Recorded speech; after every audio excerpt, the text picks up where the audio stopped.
오늘 우리에게 주시는 하나님의 말씀은 신명기 32장 45절에서 47절까지 말씀입니다. 이 계시의 말씀을 통해서 하나님의 음성 들으시기를 바랍니다. 모세가 이 모든 말씀을 온 이스라엘에게 말하기를 마치고 그들에게 이르되 내가 오늘 너희에게 증하는 모든 말을 너희 마음에 두고 너희 자녀에게 명령하여 이 율법의 모든 말씀을 지켜 행하게 하라. 이는 너희에게 헛된 일이 아니니라. 너희의 생명이니 이 일로 말미암아 너희가 요단을 건너가 차지할 그 땅에서 너희의 날이 장구하리라. 아멘. 제가 33살 때 영락교회에서 목사 안수를 받았어요. 큰 교회였기 때문에 그 교회 목사님들이 굉장히 많았거든요. 최소한 나보다 5살에서 8살은 다 많았고요. 더 많으신 분들은 10살에서 15살 더 많으신 연세 높으신 목사님들도 많았습니다. 제가 제일 어리니까 교인들이 저를 보고 뭐라고 불렀겠어요?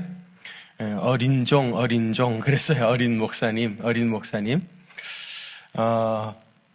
그런데 제가 생각보다 그때 훨씬 나이가 들어 보였습니다. 감사하게도. 35살 되던 해 이런 일이 있었어요. 어느 권사님이 나한테 와가지고 이렇게 자세히 쳐다보더니 아이고 목사님 팽팽하고 젊으시네요 그래요. 그래서 제가 아니 젊기는요 어린 목사죠 그랬더니 이 권사님 하시는 말씀이 에이 뭐 그래도 40은 넘었겠죠 뭐. 그래요. 나는 35살인데 아니 40은 넘었다고 확신 있게 하면서 젊었다고 하시니 이분은 도대체 나를 몇 살쯤 먹었다고 생각했는지 모르겠어요.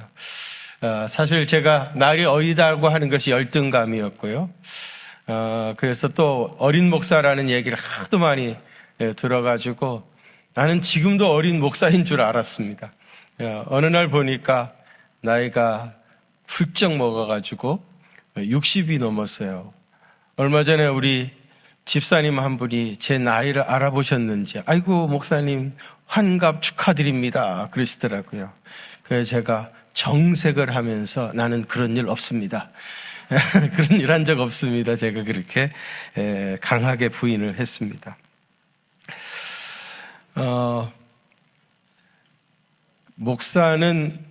교회는 어쩔 수 없이 목사를 닮아간다. 그런 얘기가 있습니다.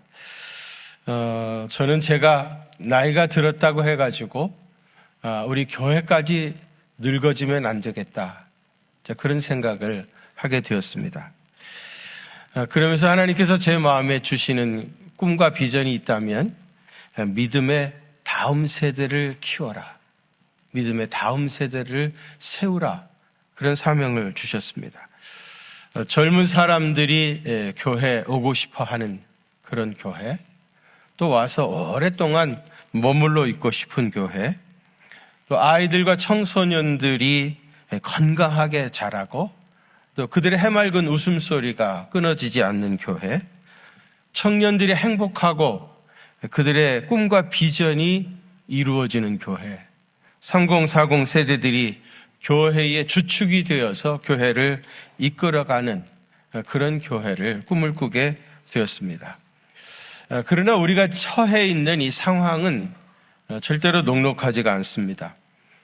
저출산 시대로 농어촌은 물건이거니와 도시에서도 이 학급의 수가 점점 줄어들고 폐교하는 학교 문을 닫는 학교들이 많아지고 있어요. 강서구에 있는 경서중학교가 70주년이 된 학교라고 그래요. 강서구입니다. 서울 강서구. 70주년이 된 학교인데 작년 24년 12월 31일부로 결국 폐교를 하게 되었습니다. 서울에 있는 학교인데요. 폐교를 했어요. 근데 이 학교뿐만이 아닙니다. 최근 5년간, 그러니까 2020년에서부터 2024년 동안 시도별 초중등학교 폐교 현황을 보니까 전국에서 이 5년 동안 137개 학교가 폐교를 했습니다. 학생들이 없어서 문을 닫은 학교가 137개 학교입니다. 이 중에 초등학교가 101개로 제일 많고요. 그 다음에 중학교가 30개, 그리고 고등학교가 6곳입니다. 문 닫은 학교의 81%는 비수도권입니다. 112곳이 비수도권에 있는 학교들이고요. 서울, 경기 이 수도권에서도 약 18.2%, 서울에 6개 학교가 문을 닫았고요. 경기도에는 17개 학교가 문을 닫았고요. 인천에는 2곳 학교, 총 25개 학교가 수도권에서도 폐교를 했습니다. 믿음의 다음 세대 없이 교회의 미래는 말할 수 없을 것입니다. 믿음의 다음 세대는 우리의 꿈이고 또 비전이고 동시에 생명입니다. 만일 이 사실을 교회들이 제대로 인식하지 못하면 목사님들이 은퇴하시면서 동시에 폐교하듯 문을 닫을 교회도 부지기수로 늘어나게 될 것입니다. 오늘 보면 46절 말씀 한번 같이 봉독하겠습니다. 46절 시작. 그들에게 이르되 내가 오늘 너희에게 증언한 모든 말을 너희의 마음에 두고 너희의 자녀에게 명령하여 이 율법의 모든 말씀을 지켜 행하게 하라. 아멘. 모세는 가나안에 들어가려고 하는 출애굽 2세들에게 내가 오늘 너희에게 증거한 모든 말을 마음에 두라 그랬습니다. 모세가 그들에게 증거했던 모든 말을 마음에 두고 그리고 너희 자녀들에게 어떻게 하라고 그랬어요? 명령하라고 그랬습니다. 부모가 자식들에게 명령하라는 겁니다. 부탁하라 그런 것도 아니고요. 한번 잘 생각해보고 네가 알아서 판단해라 그렇게 말하는 것도 아니고요. 아버지의 절대적인 권한을 가지고 자녀들에게 확고하게 명령하라는 겁니다. 무엇을 명령하라는 겁니까? 이 율법의 모든 말씀을 지켜 행하라고. 그러니까 이 율법의 모든 말씀을 지켜 행하라고 아버지가 자식들에게 명령하라고 합니다. 이렇게 강한 어조로 말씀하신 이유가 뭐겠습니까? 47절 한번 같이 봉독합니다. 시작. 이는 너희에게 헛된 일이 아니라 너희의 생명이니 이 일로 말미암아 너희가 요단을 건너가 차지할 그 땅에서 너희의 날이 장구하리라. 아멘. 이는 너희에게 헛된 일이 아니다. 자녀들에게 하나님의 말씀대로 살라고 명령하는 건 절대로 헛된 일이 아니다. 헛된 일이 아니다라고 하는 말은요, 세상에는 헛된 일도 많다라고 하는 걸 전제하고 있죠. 사실 여러분 우리가 살아왔던 우리의 생애를 되돌아보면은 헛된 것도 참 많았습니다. 아무것도 아닌데 지나가면 아무 의미도 지니지 못할 것인데 그것에 붙잡혀가지고 얼마나 많은 시간과 정열과 열정을 쏟아부었습니까? 많은 헛된 일이 있습니다. 그런데 정말 하나님의 말씀을 지켜 행하는 것은 절대로 헛된 일이 아니다. 그럼 헛된 일이 아니라면 무엇입니까? 생명이니 생명이라고 했습니다. 생명은 가장 소중한 것입니다. 생명같이 소중한 것이 뭐예요? 하나님 말씀대로 지켜 행하는 것, 그것이 생명만큼이나 소중한 것입니다. 그래서 너희 자녀들에게 명령해서 하나님 말씀대로 지켜 살라고 가르치라는 것입니다. 자녀들이 이 하나님의 말씀에 순종하면 어떻게 된다고 그랬습니까? 이 일로 말미암아 너희가 요단을 건너가 차지할 그 땅에서 너희 날이 장구하리라. 가나안 땅에 들어가서 너희 후손들이 거기서 영원토록 살게 될 것이라는 겁니다. 사랑하는 성도 여러분, 여러분의 자손들이 가나안 땅의 주인공 되시기를 원하십니까? 약속의 땅의 영원한 주인공 되기를 원하십니까? 그러시다면 하나님 말씀 지켜 행하며 살라고 명령하시길 바랍니다. 아멘이십니까? 사실 근본적으로 우리 자녀들의 영혼과 그 생명에 대하여 그 책임이 부모인 우리에게 있습니다. 그런데 내 몸에서 낸 내 자녀라고 하지만은 품 안에 있을 때는 혹시 몰라도 조금만 자라면 어찌 할 수 없는 것이 이 자식 문제입니다. 부모가 말하는 대로 따라주질 않습니다. 아무리 명령해도 듣지 않습니다.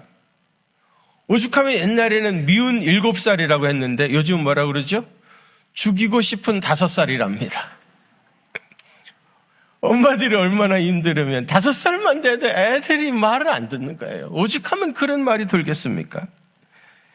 자신 일에는 장사가 없다고 자식 이야기만 나오면 우리 부모들이 다 고개를 숙일 수밖에 없어요.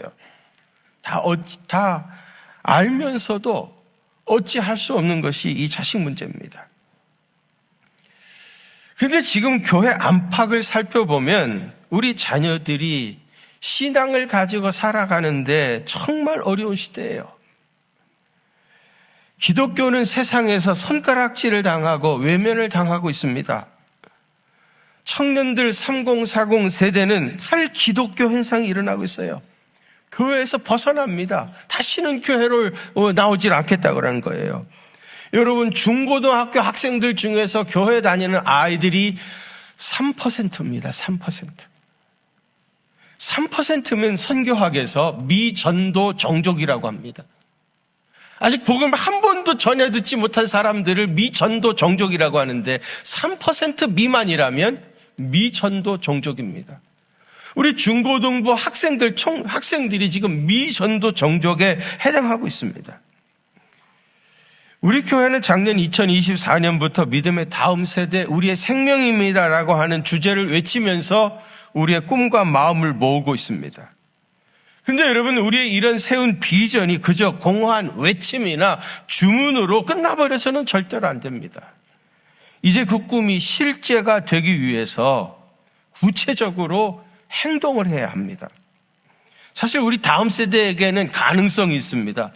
그들은 우리보다 훨씬 더 실력이 있습니다. 굉장한 능력을 가지고 있습니다.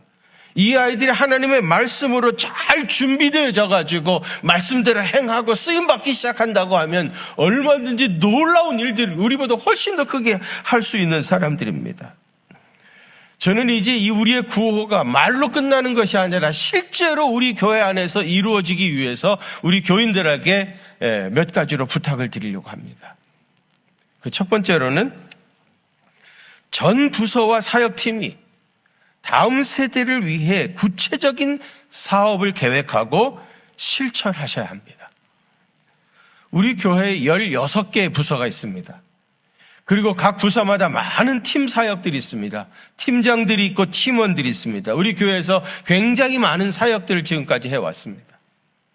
우리 교회 모든 부서와 팀에서 적어도 1년에 한 번 우리 교회학교 그리고 청년들 3040 세대들을 격려하고 위로하고 축복하기 위한 프로그램을 만드셔가지고 그걸 실천하시기 바랍니다. 그래서 우리 교회학교 아이들이 우리 교회가 전폭적으로 우리를 도와주고 있구나. 우리를 세우기 위해서 이렇게 온 교회 모든 부서가 다 애를 쓰고 있구나. 우리에게 집중적으로 시간과 물질과 사랑과 정성을 투자하고 있구나 하는 것을 교회학교와 그리고 청년들이 느낄 수 있도록, 충분히 느낄 수 있도록 우리 16개 모든 부서와 그리고 전 팀 사역자들이 적어도 1년에 한 번 정도는 우리 다음 세대를 후원하고 격려하기 위한 프로그램을 만드시고 실천하시길 바랍니다. 예를 들면 교회학교가 자매 결연을 맺어서 기도 후원도 할 수 있겠고요. 같이 예배를 드리면서 간식도 나눠드리고 밥도 같이 사주고 우리 교사들도 격려하고 우리 청년들을 위해서 선배들로서 세미나도 할 수 있고요. 바자회도 할 수 있고요. 하여튼 여러분 부서의 특성에 따라 가지고 할 수 있는 뭐라도 하나 꼭 반드시 사업 계획을 세우시고 금년 내에 꼭 실천하시길 바랍니다. 두 번째로는 다음 세대를 위한 목적 헌금을 신설하는 것입니다. 그동안 우리 교회에서 목적 헌금을 3가지를 드렸습니다. 그 첫째는 손에 잡히는 선교 153이죠. 이건 해외 선교 헌금입니다. 여러분들이 이 헌금에 많이 참여해 주셔가지고 우리가 선교 사역하는데 아주 귀하게 잘 사용하고 있습니다. 두 번째로는 국내 선교 헌금입니다. 이 헌금을 가지고는 농어촌 미자립 교회들을 돕는 일, 그리고 교도소나 아니면 병원에서 사역하는 분들을 섬기고 격려하는 일에 우리가 잘 사용하고 있습니다. 또 북한 선교 헌금도 드렸습니다. 여기 탈북자들, 또 북한 안에 있는 사람들을 돕는 일에도 우리가 많은 사역을 하고 있습니다. 이번에 4번째로 다음 세대를 위한 목적 헌금을 신설하려고 합니다. 여러분 주보에 이거 다 들어가 계시죠? 여기 나오는 아기가 얼마나 이쁘세요? 헌금하라고 하니까 이쁘지도 않으신가요? 너무 이쁘지 않으세요? 얼마나 예쁘세요? 내가 보기엔 천사 같습니다. 예수님께서 물질이 있는 곳에 네 마음도 있다 그랬습니다.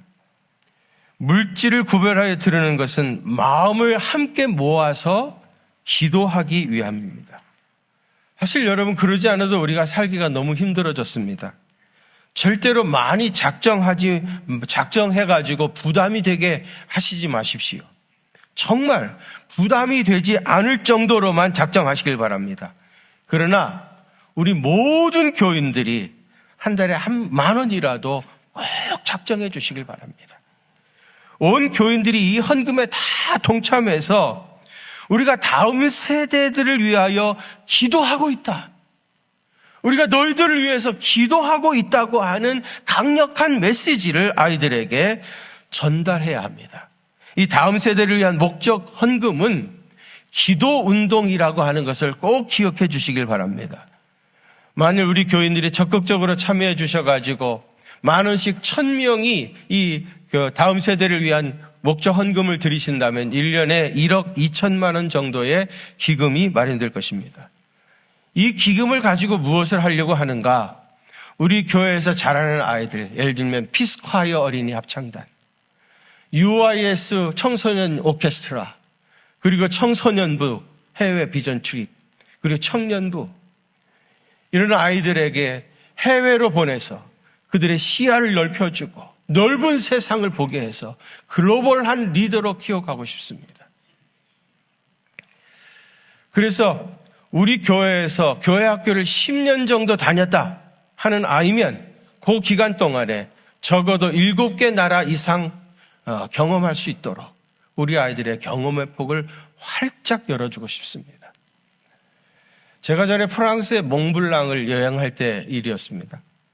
에스컬레이터를 타고 몽블랑을 향해 쭉 올라가는데 옆에 서양의 하나가 키가 큰 애가 굉장히 무거운 그 가방을 하나 등에 메고 같이 올라갔습니다. 그래서 제가 물었어요. 야, 너 어디서 왔냐? 그래서 자기 독일에서 왔답니다. 독일에서 기차 타고 프랑스 몽블랑까지 온 거예요. 뭐 하러 왔냐? 그러니까 행글라이더 타러 왔다는 겁니다. 그래서 몽블랑에 올라가 보니까 이 아이처럼 유럽에서 행글라이더를 타기 위해서 올라온 많은 애들이 그 몽블랑 산자락에 행글라이더를 타고 있는 것을 봤습니다. 저는 그때 굉장히 문화적인 수치심을 느꼈었습니다. 왜냐하면 내가 이 아이만 할 때, 내가 중고등학교 다닐 때 그때 나의 꿈은 대학로 가가지고 떡볶이 사 먹는 게 내 꿈이었습니다. 대학로를 마로니에 공원이라고 부르면서 거기 가서 떡볶이 하나 사 먹고 왔으면 나는 굉장히 큰일을 했다고 자랑스러워했습니다. 그런데 여기 아이들은 유럽에서, 프랑스에서, 이탈리아에서 기차를 타고 와가지고 그 아름답고 높은 산에서 행글라이더를 타고 있었던 거예요. 그러면서 제가 그런 생각이 들었습니다. 내가 청소년 시기에 세상을 알았다면, 이 넓은 세상을 알았다고 하면 나의 인생의 질은 많이 달라졌을 것이다. 그런 생각을 했습니다. 저는 우리 자녀들을 그렇게 키우고 싶습니다. 우리 교회에서 자라는 아이들에게 넓은 세상을 많이 보여주고 싶습니다. 여러분, 사실 우리가 넓은 세상에 나가보면은요, 우리 한국 사람들이 굉장히 경쟁력이 있다는 걸 깨닫게 되십니다. 우리는 머리가 좋고요. 우리는 부지런하고요. 우리는 책임감도 있습니다. 다른 나라 사람들하고 비교해서 우리가 경쟁력이 굉장히 많습니다. 이 아이들에게 넓은 세상을 보여주고 자신감을 가지고 글로벌한 리더로 키워갈 수 있도록 여러분들이 적극적으로 기도해 주시고 이 다음 세대를 위한 목적 헌금에 꼭 참여해 주시기를 바랍니다. 그 다음에 세 번째로는요, 우리 청년부를 청년교회로 독립하는 것입니다. 대부분의 교회들은 교회 일부 리더들이 다 정책을 결정하고 나머지는 다 수동적으로 따르는 구조입니다. 그런데 여러분, 우리 청년들에게 스스로 결정하고 스스로 책임지고 스스로 이끌어 갈 수 있는 그런 리더십을 완전히 넘겨줘야 합니다. 그래야 우리 청년들이 꿈을 가지고 살아갈 수가 있습니다. 사실 교회 밖에서는요, 이미 이 MZ 세대들이 시대와 조직을 바꾸는 게임 체인저로서 일을 하고 있습니다. 이미 세상에는 그렇게 되어 있어요. 근데 교회에서 우리 청년들을 아무것도 모르는 어린 아이들로 취급하고 있습니다. 여러분, 우리 청년들이 절대로 아무것도 모르는 어린 아이들이 아닙니다. 이 아이들에게 책임과 권한을 다 넘겨주면 이 아이들이 역동적으로 일하기 시작할 것입니다. 저희 교회는 청년부가 작년에 3시 예배를 1시 예배로 그 시간을 조정했습니다. 그것이 청년들에게 더 좋겠다고 해가지고 시간을 드렸습니다. 이제 청년 교회로 완전히 독립을 시키려고 합니다. 그래서 이번 주일부터 청년 사부 예배, 청년 예배에서 드려지는 헌금을 우리 청년들이 스스로 관리할 것입니다. 재정부를 두어가지고 예산을 편성하고 스스로 관리합니다. 청년들이 모여 앉아가지고 우리가 이런 사업 한번 해보자. 굉장히 의미 있는 일이 될 수 있을 것 같은데 우리 한번 해보자. 그리고 이렇게 하려고 하면 이런 예산들이 필요한데 우리가 힘써 헌금해가지고 우리가 이 일을 해보자고. 그래서 그 사역의 현장에서 얼마나 감격있고 얼마나 보람된 일인지를 경험하게 해야 합니다. 사실 우리 청년들 중에는 대그룹에 다니는 청년들도 많습니다. 청년이 이미 비즈니스를 시작한 아이들도 있습니다. 이 청년들이 그런 꿈을 가지게 되어지면 놀라운 일들을 얼마든지 할 수 있습니다. 그래서 금년부터 우리 청년부를 청년교회로 독립을 시켜서 마음껏 성장해 갈 수 있도록 축복하고 기도하고 격려하고 도와주어야 할 것입니다. 네 번째로는 3040 세대를 위한 주일 예배를 신설하는 것입니다. 저희 교회는 다음 세대 모두 세대별로 모여서 예배를 드립니다. 그런데 3040 세대는 지금까지 대예배에 들어오셔서 같이 예배를 드리고 있습니다. 그렇기 때문에 예배실과 혹시 시간을 준비할 수 있다고 한다면, 시간이 배려가 된다고 한다면 우리 3040 세대를 위한 주일 예배도 신설하고자 합니다. 교회는 예배 공동체입니다. 예배를 통해 가지고 우리가 하나라고 하는 공동체 의식이 생깁니다. 이 공동체 의식이 생겨야 무언가 똘똘 뭉쳐서 할 수 있어요. 세대별로 나누어서 예배를 드릴 수밖에 없는 이유는 예배의 문화차가 많기 때문입니다. 세대별로 부르는 찬양의 내용이나 형식이 너무 많이 다릅니다. 예배의 문화가 다릅니다. 예배의 순서가 다릅니다. 그래서 세대별로 자기 예배 문화에 맞는 예배를 드려야 그래야 더 효율적으로 똘똘 뭉치게 되어져요. 작년에 우리 3040위원회가 특별 예배를 지난 8월 달에 한번 드려본 적이 있습니다. 해보니까 약 100명 정도가 참여해가지고 얼마든지 우리 3040위원회에서 예배를 잘 드릴 수 있다고 하는 가능성을 보여주었습니다. 금년에 할 수만 있다면 한 달에 한 번씩이라도 우리 3040 예배를 드려서 예배 공동체를 형성하고 우리가 하나님을 확인하고 그래서 더 왕성하게 성장해가는 그런 3040 세대 되시기를 바랍니다. 마지막으로는 어버이 주일을 성대하게 진행하는 일입니다. 우리가 믿음의 다음 세대를 위한다고 할 때 어른 세대, 어르신 세대를 무시하거나 배제시키거나 소외시키면 절대로 안 됩니다. 사실 여러분 오늘 우리 경기중앙교회가 여기에 이렇게 있을 수 있었던 것은 다 이분들의 수고와 헌신, 충성, 정말 주를 위해서 아낌없이 충성했던 그들의 헌신의 결과입니다. 우리 젊은 세대들이 그들의 수고, 헌신, 그 아름다운 마음들을 인정해드리고 정말 감사하다고 축복하고 그 마음을 고백하지 않는다고 하면은 안 될 것이에요. 그래서 금년에 우리 예산도 확성했습니다마는 어버이 주일날 예산도 많이 준비하고 또 어르신들에게 정말 온 다음 세대들이 우리 어르신들을 이렇게 감사하고 좋아하고 축복하고 고마워하고 있다고 하는 마음이 충분히 느껴질 수 있도록 어버이 주일 행사를 강하게 준비하시자고 그렇게 의견을 나누었습니다. 우리 원로 목사님도 초청해서 설교하게 하시고 그래서 정말 우리 교회를 위해서 그동안 수고하셨던 주의 종들에게 감사하는 시간을 가졌으면 좋겠습니다. 교회의 미래는 다음 세대에 있습니다. 우리 대한민국의 미래도 다음 세대에 있습니다. 다음 세대는 우리의 생명입니다. 생명이 없으면 기다릴 것은 죽음밖에 없습니다. 우리의 생명과 같은 이 다음 세대를 믿음으로 세워가는 일에 온 교회가 한 마음이 되어서 주님의 거룩하신 뜻을 이루어가는 그런 교회 되시기를 주님의 이름으로 축원합니다. 우리의 죄를 다 씻으시기 위해서 십자가에 달려 돌아가신 우리 주님 예수 그리스도의 그 크신 은혜와 독생 성자 예수님을 십자가에 내어주시기까지 우리를 극진히 사랑하시는 하나님 우리 아버지의 무한하신 사랑하심과 우리를 세상의 고아처럼 홀로 두지 않으시고 늘 동행하시며 함께 하시는 성령님의 위로하심과 교통하심이 우리 경기중앙교회 사랑하는 성도들과 또 저들의 가정과 또 저들의 하시는 모든 생업의 현장들 위에 그리고 믿음의 다음 세대들 위에 이제로부터 영원토록 함께 계시옵기를 간절히 축원하옵나이다. 아멘.